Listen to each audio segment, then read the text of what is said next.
আসসালামু আলাইকুম ভিউয়ার্স, আজকে আমি আপনাদেরকে দেখাবো MSI ল্যাপটপের কিভাবে আপনারা বুট মেনুতে যাবেন এবং কিভাবে বায়োস অপশনটা ওপেন করবেন। তো চলুন ভিউয়ার্স, আমরা ভিডিওটি শুরু করি। প্রথমে আমি ল্যাপটপটাকে অন করব। ল্যাপটপটা অন করার আগে আমি একটা পেন ড্রাইভ লাগিয়ে নিচ্ছি, যেটা দিয়ে আমরা বুট করবো। ইউএসবি পেন ড্রাইভ, ইউএসবি পোর্টে লাগালাম।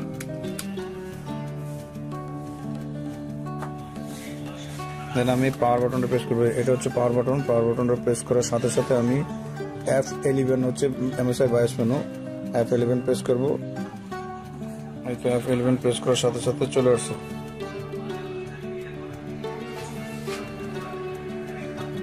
বুট মেনুটা চলে আসছে। বুট মেনুতে এখানে দেখতে পাচ্ছেন ভিউয়ার্স, দুইটা অপশন দেখাচ্ছে। একটা হচ্ছে ইউএসবি পার্টিশনটা হচ্ছে পেন ড্রাইভ, আর একটা হচ্ছে হার্ড ডিস্কের একটা অপশন দেখাচ্ছে।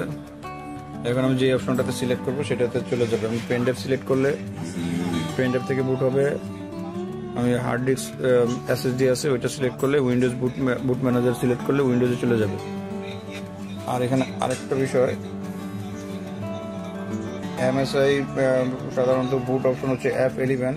কিছু কিছু মডেলের ক্ষেত্রে দেখবেন আপনারা FN সহ কিবোর্ডে FN প্লাস F11 দুইটা বাটন একসাথে প্রেস করতে হয়। আমার এই মডেলটা আমি FN প্লাস F11 প্রেস করে বুট অপশনে গেলাম। তো আমি এখন আমার পেন ড্রাইভতে ঢুকবো। পেন ড্রাইভ সিলেক্ট করে এন্টার প্রেস করলাম।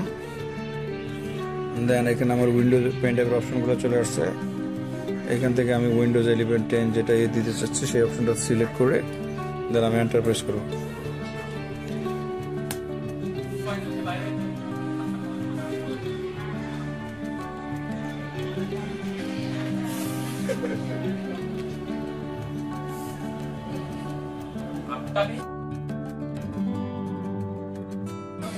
এখন আমরা বায়োস অপশনে যাওয়ার জন্য ডিলিট বাটনটা প্রেস করতে থাকবো। রেজিস্টার হচ্ছে, ডিলিট বাটনটা প্রেস করতে থাকবো।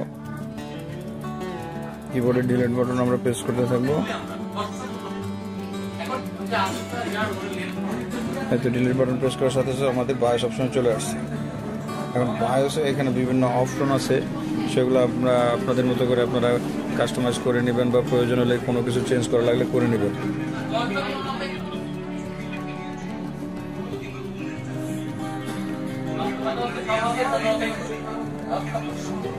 এখন স্কেপ দিলে বায়োস অপশন থেকে বেরিয়ে চলে আসবে। আমি স্কেপ বাটন প্রেস করে বায়োস থেকে বেরিয়ে আসলাম।